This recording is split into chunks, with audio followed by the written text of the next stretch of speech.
ब्रह्मचैतन्य गोंदवलेकर महाराज.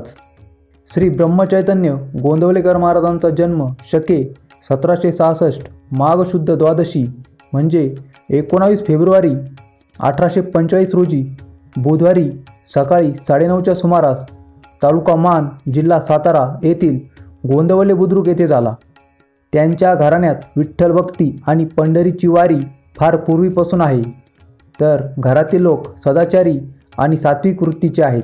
जन्माच्या वेळी त्यांचे नाव गणपती ठेवण्यात आले होते. श्री ब्रह्मचैतन्य महाराज श्रीरामाचे उपासक होते. ते स्वतःला ब्रह्मचैतन्य रामदासी म्हणवत. वयाच्या 9व्या वर्षी त्यांनी गुरूंच्या शोधार्थ घर सोडले. त्यावेळी त्यांच्या वडिलांनी कोल्हापूर येथून त्यांना परत आणले. काही काळाने त्यांनी पुन्हा गृहत्याग करून गुरु शोधार्थ पदभ्रमण सुरू केले.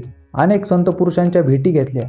अखेर मराठवाड्यातील नांदेडपासून जवळ येहळगावी श्री तुकामाई यांच्याकडून त्यांनी शिष्यत्व प्राप्त केले. अतिशय कठोर अशा कसोट्या देत गुरु आज्ञा पालन ते करीत.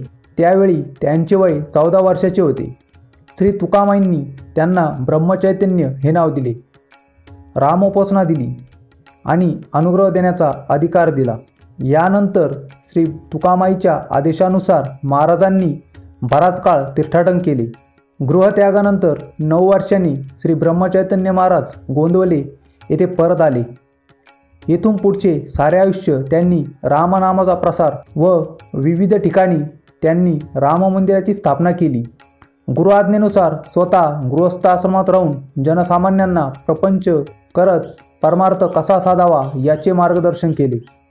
कोणत्याही परिस्थितीत रामाचे स्मरण ठेवावे आणि त्याच्या इच्छेने प्रपंचातील सुखदुःखे भोगावीत हे त्यांच्या उपदेशाचे सार होते.